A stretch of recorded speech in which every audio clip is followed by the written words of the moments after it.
राधे राधे सभी को। आज है श्रावण मास की कामिका एकादशी। श्रावण मास की कामिका एकादशी की सभी को बहुत बहुत शुभकामनाएं। आज मैं एकादशी महात्म्य की व्रत कथा पढ़ने जा रही हूँ और एकादशी का महात्म्य पढ़ने जा रही हूँ। आप लोग सुनिएगा। श्रावण मास कृष्ण पक्ष की कामिका एकादशी का महात्म्य।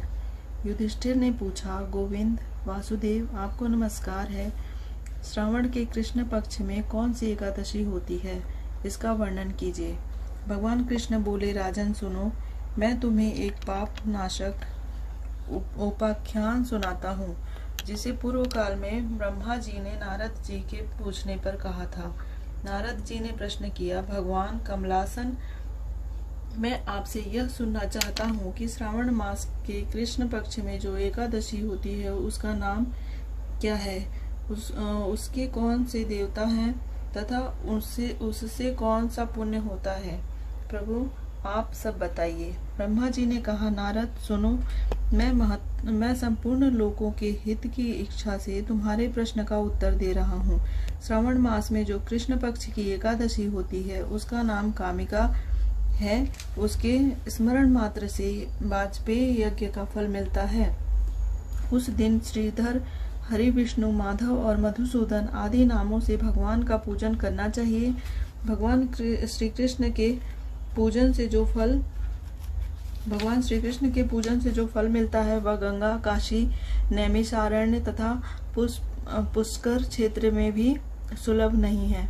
सिंह राशि के बृहस्पति होने पर तथा व्यतिपात और दंडयोग में गोदावरी स्नान से जिस फल की प्राप्ति होती है वही फल भगवान श्री कृष्ण के पूजन से भी मिलता है। जो समुद्र और वन सहित समूची पृथ्वी का दान करता है तथा जो कामिका एकादशी का व्रत करता है, वे दोनों समान फल के भागी माने गए हैं। जो ब्याई हुई गायों अन्य सामग्रियों सहित दान करता है, उस मनुष्य को जिस फल की प्राप्ति होती है वही कामिका का व्रत करने वालों को मिलता है। जो नर श्रेष्ठ श्रावण मास में भगवान श्रीधर का पूजन करता है, उसके द्वारा गंधर्वों और नागों सहित संपूर्ण देवताओं की पूजा हो जाती है। अतः पाप भीरु मनुष्य को यथाशक्ति पूरा प्रयत्न करके कामिका के दिन श्री हरि का पूजन करना चाहिए। जो पाप रूपी पंख से भरे हुए संसार समुद्र में डूबे रहे हैं, उनका उद्धार करने के लिए कामिका का व्रत सबसे उत्तम है। अध्यात्म विद्या परायण पुरुषों को जिस फल की प्राप्ति होती है उससे बहुत अधिक फल कामिका व्रत का सेवन करने वालों को मिलता है। कामिका का व्रत करने वाला मनुष्य रात्रि में जागरण करके न तो कभी भयंकर यमराज का दर्शन करता है और न कभी दुर्गति में ही पड़ता है।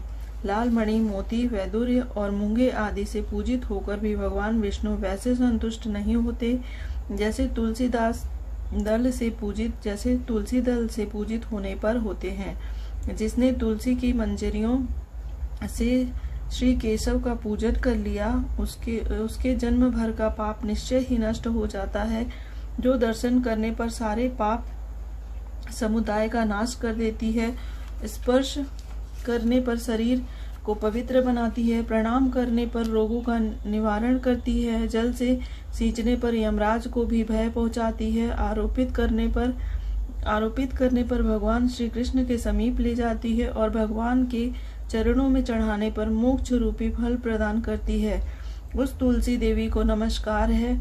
जो मनुष्य एकादशी को दिन रात दीपदान करता है, उसके पुण्य की संख्या चित्रगुप्त भी नहीं जानते। एकादशी के दिन भगवान श्री कृष्ण के सम्मुख जिसका दीपक जलता है, उसके पितर स्वर्ग लोक में स्थित होकर अमृत पान से तृप्त होते हैं।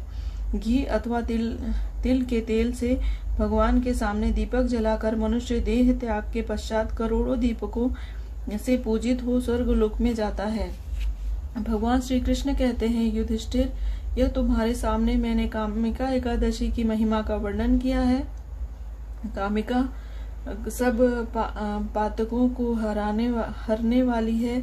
अतः मानवों को इस व्रत का अवश्य इसका व्रत अवश्य करना चाहिए। यह स्वर्ग लोक तथा महान पुण्य काल प्रदान करने वाली है। जो मनुष्य श्रद्धा के साथ इसका महात्म्य श्रवण करता है, वह सब पापों से मुक्त हो श्री विष्णु लोक में जाता है। बोलो श्री हरि विष्णु भगवान।